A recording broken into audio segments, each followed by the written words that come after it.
பிரியமானவர்களே, இன்றைக்கு அநேகரிலும் கர்த்தர் மேல் நம்பிக்கை இல்லாமல் இருக்கிறதை பார்க்கிறோம்.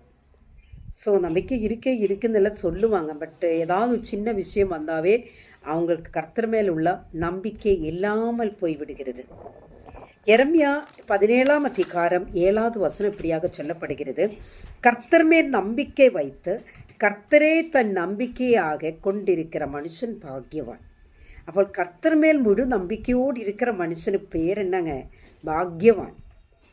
கர்த்தருடைய பிள்ளையே, நம்மளது நம்பிக்கை கர்த்தர் மேல் என்றால் நாம் பாக்கியம் உள்ளவர்கள். சங்கீதம் 118வது சங்கீதம் 8-9 வசனங்கள் இப்படியாக சொல்லப்படுகிறது. மனுஷனே நம்புவதை பார்க்கிலும் கர்த்தர் பேரில் பற்றுதலாய் இருப்பதே நலம். பிறப்புக்களே நம்புவதை பார்க்கிலும் கர்த்தர் பேரில் பற்றுதலாய் இருப்பதே நலம்.